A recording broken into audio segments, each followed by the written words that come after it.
Tom le Viking n'a pas fait les choses à moitié puisqu'il m'a posé plus de 16 questions. Non, au total 20 questions, j'en ai sélectionné 16. Alors on va commencer par une question qui me semble tout à fait simple à répondre. Quels sont les 3 parcs les plus grands du monde? Alors Universal Studios et King Island, ils sont à égalité. Ils ont une superficie d'1 600 000 m², suivi de très près par Cedar Point avec 1 470 000 m². Quand on dit la démesure américaine, on se rend bien compte que ceci est vrai. Parce que si on se compare par exemple au géant américain avec notre Disneyland Paris, on a seulement 550 000 m², mais Port Aventura, qui est sur le territoire espagnol, se rattrape avec 1 190 000 m². Ça se rapproche des parcs américains. Quels sont les 3 parcs qui t'intéressent le plus et pourquoi? Alors tu vas demander les parcs que je trouvais les plus intéressants et pourquoi. Très bien, je vais te répondre en commençant par Cedar Point, que j'ai cité dans la question ci-dessous, qui est pour moi le parc de référence concernant les montagnes russes. Il a plus de 16 montagnes russes, et les âmes sensibles, il vaut mieux s'abstenir. Ensuite, je vais te dire Silver Dollar City, qui a pour thématique le Far West. Alors c'est un thème qui a été repris beaucoup trop de fois dans les parcs, mais celui-ci, il possède quelque chose de particulier qui me plaît, une atmosphère, une ambiance. Fuji Q Island, qui possède de très belles montagnes russes qui sont toutes face au mont Fuji au Japon. Donc tu as les sensations et en plus tu as un beau paysage en face de toi. Et je vais terminer avec Sega Joypolis, qui pourrait intéresser plus d'un. Alors c'est un parc qui est basé sur les jeux Sega, donc Sega c'est un studio de jeux vidéo, et il dispose ce sont des attractions toutes interactives. Dans certaines, il faut incliner son corps pour faire pivoter sa nacelle, ou dans d'autres, il faut piloter des véhicules dans des simulateurs. Donc c'est pas mal. Quelle est la montagne russe la plus rapide du monde? La montagne russe la plus rapide du monde, c'est Formula Rossa avec ses 240 km/h à son lancement, situé à Ferrari World à Abu Dhabi. Petite chose en plus, la montagne russe la plus rapide d'Europe par contre, elle est en Espagne, à Port Aventura, et c'est Furious Baco avec 135 km/h. C'est peu quand on compare cette montagne russe à celle-là. Quels sont les métiers de la conception des montagnes russes? Pour devenir concepteur de montagnes russes et de manèges, il faut passer le bac, et donc faire un bac plus 5 ingénieur en mécanique. Alors c'est celui qui imagine et crée les manèges. Donc la première étape c'est on couche son idée sur le papier ou sur ordinateur. Après on va à la phase de conception pour donner vie à son projet. Calcul de la vitesse d'accélération, de l'aérodynamisme pour consommer le moins d'énergie, système de sécurité et du design. Et après on commence à fabriquer le manège et on passe aux phases de test. Quel est le coût moyen d'une attraction et d'une montagne russe? Alors là, la réponse va être un petit peu compliquée, elle est assez longue, mais préparez-vous bien et écoutez la réponse qui va suivre. En effet, les différentes tours de la Terreur ont coûté entre 80 et 120 millions d'euros, prix différents selon le niveau de détail et les matériaux utilisés, béton ou acier pour le bâtiment.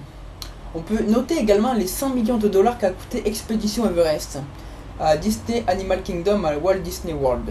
Elle est à ce jour considérée comme la montagne russe la plus chère de la planète et la plus longue à construire, avec 736 jours de travail.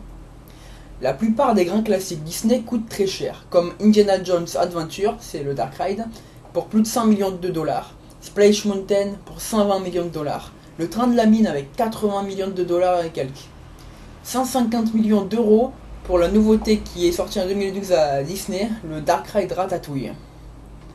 Ces coûts extraordinaires s'expliquent par la quantité de détails présents dans la décoration ainsi que par la conception interne de chaque projet. Europa Park, qui a ouvert en 2009 une nouvelle montagne russe Blue Fire et son quartier islandais, il a coûté lui 50 millions d'euros. Autre exemple au Japon, Fuji Q Island qui ouvre en 2006 et Janeka, une montagne russe d'un tout nouveau genre en 4 TH Dimension Coaster, 31 millions de dollars. Donc vous vous rendez compte que ça coûte très très cher. Quel est le temps de conception d'une attraction, de l'idée jusqu'à l'ouverture dans le parc? Tout dépend de l'ampleur du projet, mon petit viking, mais en général de 2 à 3-4 ans. Y a-t-il un parc d'attractions en construction ou un projet pas loin de chez nous, de Marseille pour ceux qui ne savent pas où je réside? Alors oui, il y a un parc d'attractions qui doit faire concurrence au parc Astérix, il est en construction à Avignon. Il s'agit d'un parc sur le thème de Spirou qui aura 2 zones supplémentaires, une sur Lucky Luke et la seconde sur Marsupilami. Quel parc as-tu déjà visité? Eh bien, j'ai déjà fait Disneyland Paris Resort 3 fois, Port Aventura 2 fois, Universal Studios Resort 1 fois et le parc Astérix une seule fois également. As-tu des projets de visite de parc dans les 5 ans à venir? Alors oui, j'ai de beaux petits projets de visite. Fin 2015, j'aimerais là aller à Disneyland Paris un week-end. L'année prochaine, si Dieu le veut, j'aimerais aller près de Vérone en Italie pour faire 2 parcs, Gardinde et Movieland Park. Si ça ne se fait pas, dans tous les cas, je pense aller à la Foire du Trône à Paris. En 2017, le parc Spirou qui sera tout juste à 1 heure de chez moi qui promet de très belles choses, mais aussi une expédition dans un état des États-Unis, mais pour le moment, je ne sais pas où ça sera exactement. C'est le secret et le mystère. Quels sont tes projets de travail dans le domaine des parcs d'attractions? Mes projets de travail dans le domaine des parcs pourraient commencer dans 2 ans, à la fin de mon BMA. J'ai donc plusieurs options qui s'ouvrent à moi. Illustrateur, designer conceptuel ou maquettiste. Mon diplôme ne me prépare à aucun de ces 3 métiers, si, un petit peu illustrateur. C'est donc pour ça que j'imagine toujours des attractions que je décris sur papier, que j'imagine avec des dessins et prochainement que je concevrai avec des maquettes.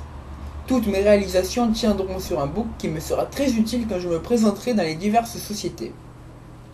Et pour reparler de mes projets personnels, en ce moment j'imagine une attraction basée sur le Titanic, mais je ne vous en dis pas plus, surprise surprise.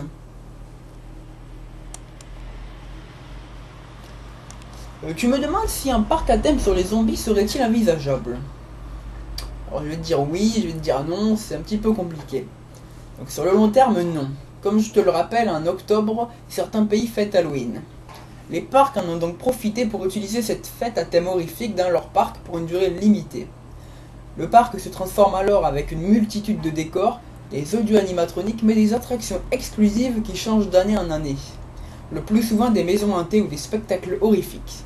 Par exemple, à Universal Studios on appelle ça Halloween Horror Night, qui prépare pour cette année une zone sur le film La Purge, et une toute nouvelle maison hantée en extérieur sur The Walking Dead. De quoi bien vous faire flipper. Existe-t-il un parc d'attractions sur la science-fiction? Non, actuellement il n'y en a pas. Bientôt l'arrivée de 2 zones Star Wars dans les parcs Disney américains, mais les projets de parcs sur ce thème-là ont été nombreux, mais aucun d'entre eux n'ont abouti. Je vais quand même t'en présenter un seul. Il aurait dû y avoir un parc d'attractions sur Star Trek, et le bâtiment faisant office de parc aurait dû être l'USS Enterprise, le vaisseau emblématique. Et c'est bien dommage d'ailleurs, il aurait dû se situer à Las Vegas, posséder un hôtel, des salles de casino aussi. Bon, ça aurait été un projet titanesque, qui aurait coûté bonbon. Qu'est-ce qui t'a poussé à avoir cette passion pour les parcs d'attractions? Ma passion pour les parcs d'attractions est déjà assez rare en France. En tout cas, la plupart des gens qui vont dans des parcs montent dans l'attraction, puis s'en vont, une fois fini. Ils profitent des sensations sur le moment, mais ils s'en foutent du reste. En France, il doit y avoir 200 personnes comme moi, pas plus, tandis qu'aux États-Unis, les passionnés sont bien plus nombreux, excusez-moi. Mais le pays est plus grand.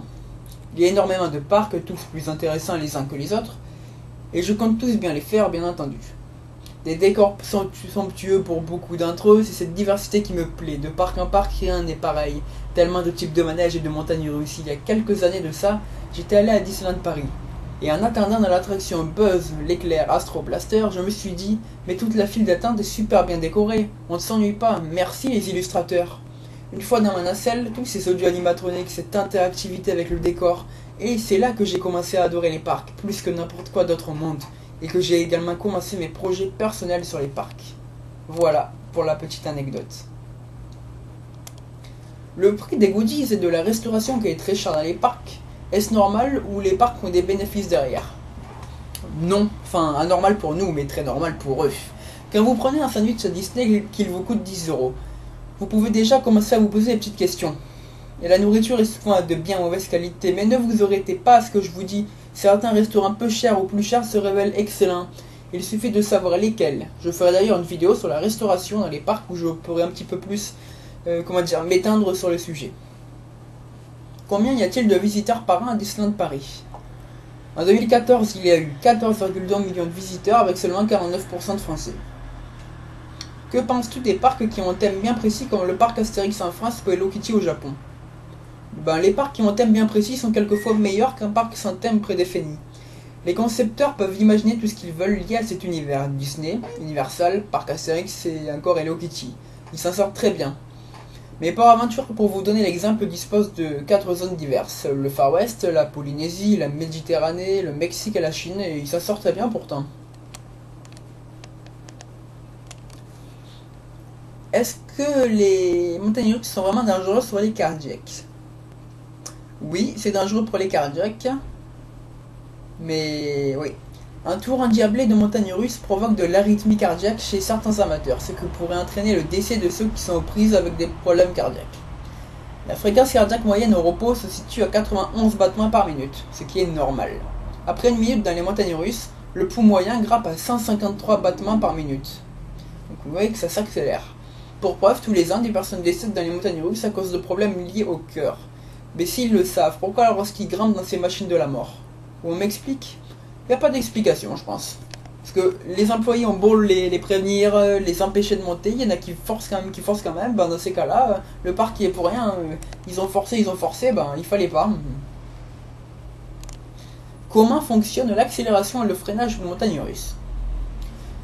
Préparez-vous bien aussi, parce que là, c'est assez compliqué, mais si vous me suivez mot à mot, ça ne devrait pas poser de problème. Sur un parcours de montagne russe, on nomme la zone de freinage les sections du parcours destinées à ralentir ou à stopper les trains. Ces éléments de section, qui peuvent se situer à des endroits très variés tout au long du circuit, sont souvent utilisés pour réguler la vitesse et assurer la répartition de différents trains sur un même parcours de manière sûre. Contrairement à ce que l'on peut croire, la grande majorité des montagnes russes n'ont aucun système de ralentissement embarqué sur les trains. C'est principalement le dispositif installé sur la voie qui permet le freinage. Les montagnes russes modernes utilisent des sections de frein gérées automatiquement par des ordinateurs, mais là on peut encore voir sur de très vieux modèles de montagnes russes que l'opération doit être faite manuellement. Une voie de lancement, que l'on appelle dans mon jargon launch track, est une section que l'on trouve uniquement sur les montagnes russes lancées. Cette section de rail toujours en ligne droite permet de faciliter la prise de vitesse lors du lancement de train. Elle est souvent légèrement inclinée vers le haut de manière à faciliter un éventuel retour en marche arrière du train dans le cas d'un lancement pas assez puissant. Le fait de lancer le train évite sur le parcours d'avoir un élément de remontée mécanique. Les lift hill traditionnels donnent au train une énergie potentielle mécanique en les soulevant jusqu'au point le plus élevé du parcours sans leur donner de vitesse d'accélération significative, alors que la voie de lancement donne au train une énergie cinétique grâce à son accélération maximum et pas forcément de hauteur. Il y a 3 systèmes de propulsion utilisés, LIM, LSM et la propulsion par pneu. Ça en est déjà fini pour les questions de mon très cher ami le Viking, que je remercie d'ailleurs de m'avoir posé toutes ces questions. Merci. Et je continue toute cette série de questions avec une question qui nous vient de Caro. Quelle est l'attraction la plus populaire au monde? Alors ta question est très dure, du coup je vais te dire les 3 montagnes russes les plus populaires au monde. El Toro, suivi d'Outlaw One, puis par Léviathan. Le meilleur simulateur est The Amazing Adventure of Spider-Man, et le meilleur dark ride, Indiana Jones Temple of the Forbidden Eyes. C'est au tour de Nicolas, qui m'a posé plusieurs questions. Pourquoi les files d'attente sont toujours longues? Alors tout dépend de l'affluence et du jour, mais en règle générale ce sont des familles ou des couples qui viennent dans les parcs. Et donc quand un train vide arrive, certaines places restent vides. Le personnel fait tout son possible pour trouver alors des personnes seules, et donc ils perdent du temps, et quand il y a vraiment personne, encore des groupes de 4 à 6 personnes, les sièges restent alors vides, et nous on attend comme des cons pendant plusieurs heures des fois. Pourquoi le prix des entrées sont toujours chers? Le prix des entrées est tout à fait normal quand on sait que dans un parc comme Disneyland Paris il y a plus de 1000 personnes qui y travaillent, on paye pour la technologie, les décors, la propreté et pour tout un tas d'autres facteurs. Pourquoi dans les parcs il n'y a que quelques attractions vraiment bien et le reste est là pour le remplissage? Alors là je te stoppe tout de suite. Les autres attractions ne sont pas là pour le remplissage. Dans un parc d'attractions, toutes les attractions sont bien évidemment conçues pour qu'un maximum de personnes les apprécient. Il est vrai qu'à Port Aventura il y a 4 montagnes russes tout à fait exceptionnelles, une tour de chute et les autres attractions comme tu dis. Mais en tant que passionné, je trouve que les autres attractions sont géniales, elles procurent des sensations différentes des montagnes russes, c'est tout. Aka un vrai parc comprenant tous les thèmes, cinéma, manga, etc. Alors il faut de l'argent mon petit Nico, ils doivent acheter les licences pour les utiliser dans leur parc, mais j'ai de bonnes nouvelles à t'annoncer, il y a un parc sur Paramount Studio qui est en construction et un parc sur 20th Century Fox. Les parcs d'attractions Nippon ont l'air extra, info ou intox? C'est oui une info, il y en a beaucoup, ils ont beaucoup de décors, certaines attractions sont interactives. Est-ce que tu savais qu'il existait un parc sur World of Warcraft? Un parc illégal puisque les Nippons n'avaient pas envie de payer les droits de la licence, mais le parc est toujours ouvert. Et tu as aussi un parc d'attractions sur les Shonen Jump, Naruto DBZ, Naruto DBZ et One Piece, qui est situé au Japon. Qu'est-ce qui différencie les grands parcs américains face à nos parcs européens? Ça va aller très vite. En Europe, on préfère les décors aux sensations, et aux États-Unis, ils préfèrent les sensations aux décors. C'est tout simple. J'ai maintenant une question de Flo qui me demande comment fonctionnent les systèmes qui permettent de faire avancer les trains de montagne russe. Un lift hill est la section montante de voie de montagne russe typique. Il permet de faire arriver le train au point le plus haut de l'attraction. Une fois le sommet atteint, le train est peu à peu dégagé du dispositif de traction et commence alors son parcours au travers du reste du circuit.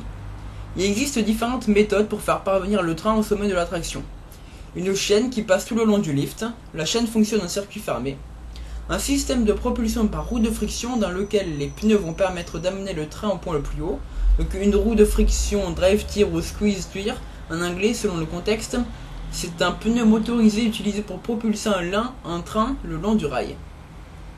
Ce procédé est le plus souvent utilisé en station ou sur les zones de freinage. Le train est ainsi déplacé à une vitesse allant de 5 à 20 km/h. Aussi par un câble comme sur Millennium Force de Cedar Point ou un système de moteur linéaire à induction ou synchrone. Tout simple. Et je termine avec 3 questions qui me proviennent de Steph. D'où vient le nom montagne russe? Le concept de montagne russe provient des courses de luge se déroulant sur des collines de neige spécialement aménagées pour celle-ci à Saint-Pétersbourg, d'où le nom montagne russe. Qui est l'inventeur du premier parc d'attractions? Le premier parc a été les jardins de Tivoli situés au Danemark. Quelle est la première montagne russe à avoir vu le jour? Le Mo-Chunk Switchback Railway est le premier concept de montagne russe à avoir vu le jour. Le premier roller coaster américain n'a pas été construit dans un parc d'attractions ni dans une ville. Bien loin de tout ça, puisque la première montagne russe américaine est apparue sur les flancs de montagne en Pennsylvanie. Le Mo-Chunk Switchback Railway, qui ressemblait plus à un train lancé à toute vitesse qu'un vrai coaster, est considéré comme l'ancêtre des montagnes russes d'aujourd'hui.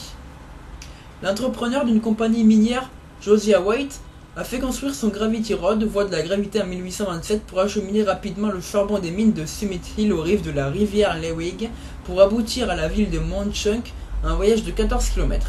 Des convois de plus de 14 wagons chargés de 22 tonnes de charbon dévalaient la montagne à toute vitesse avec un seul courageux passager à son bord pour freiner l'arrivée. Rapidement, le Gravity Road devint une attraction populaire. Le minerai était acheminé vers la ville le matin, mais l'après-midi, les wagons étaient non pas remplis de charbon, mais de passagers payant 50 cents le voyage. À la moitié du XIXe siècle, la demande en charbon augmenta considérablement et White ajouta une seconde voie équipée d'une machine à vapeur de 500 chevaux au sommet de la montagne Pisgah. Ce moteur servait à hisser les trains à une altitude de 200 mètres, et c'est ici pour la première fois que l'on voit apparaître un système de sécurité, une roue à rocher qui empêche le convoi de revenir en arrière. C'est une roue dentée qu'un cliquet oblige à tourner dans un seul sens. Ce dispositif de sécurité plus tard amélioré donna naissance au fameux cliquetis caractéristique du train de montagne russe dans sa phase démontée. Et c'est déjà fini pour cette première foire aux questions, qui j'espère se renouvellera, c'est un mot que je n'arrive pas à dire, si Dieu le veut, comme j'aime le dire.